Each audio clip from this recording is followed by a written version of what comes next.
Mais on en revient finalement à la problématique de toute start-up aujourd'hui qui souhaite grandir, qui souhaite croître et passer justement à ce niveau de scale-up, s'élever, grandir, grossir dans le bon sens du terme.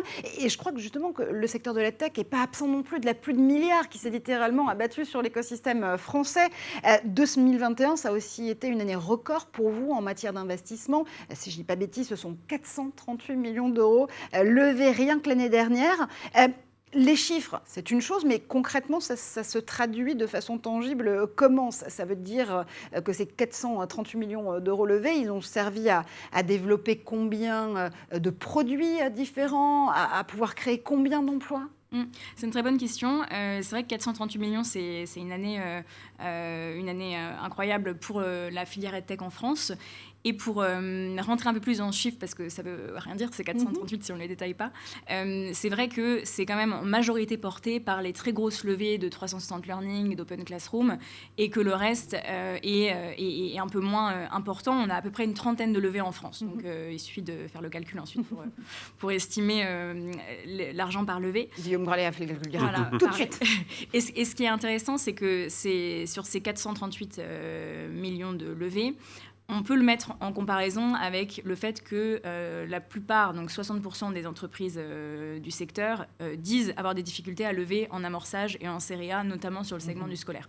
Donc évidemment, on a des belles levées, le secteur est très attractif pour les investisseurs privés et publics, mais paradoxalement, comparé à d'autres secteurs, on en est encore au début en termes d'amorçage, donc à compenser.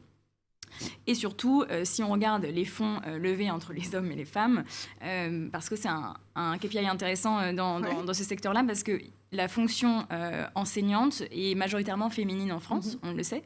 Et quand on transpose ça dans la tech, dans l'entrepreneuriat, là, tout de suite, on perd un petit peu en égalité entre les genres. Donc, j'ai un chiffre européen, je n'ai pas le chiffre français, mais sur les fonds levés en Europe en 2021, donc il y a 3 milliards d'euros qui sont levés en Europe. 80% des fonds sont levés par des hommes.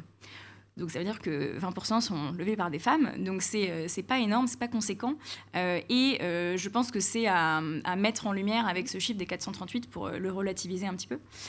Et pour répondre à votre question, à quoi sert cet argent ? C'est extrêmement important parce que quand on est en plus dans le secteur de l'éducation, on a besoin de concret, on a besoin de savoir que c'est pas une bulle, que c'est de l'argent qui va servir à améliorer l'expérience d'apprentissage pour le plus grand nombre d'élèves en France, pour le plus grand nombre d'enseignants et de salariés. Et globalement, les fonds sont alloués à l'amélioration du produit en termes de développement et de fonctionnalités proposées pour avoir un apprentissage toujours plus personnalisé, toujours plus adaptif. Le recrutement, parce qu'on a une pénurie des talents dans la EdTech aussi, comme dans tous les autres secteurs. On a du mal à recruter des ingénieurs, notamment spécialisés en intelligence artificielle. Et 3, l'export. L'export notamment en Afrique francophone et au Canada, avec le fait que la langue française permette une plus grande simplicité sur ces aspects-là. Et sur la filière, une entreprise sur 2 est déjà présente à l'international. Donc c'est un ADN très français, de par les lycées français à l'étranger, de par tout un tas de choses. Les établissements français qui ont des campus aussi à l'étranger dans le supérieur. Donc voilà, donc ce sont les 3 axes, l'export, les fonctionnalités et le recrutement.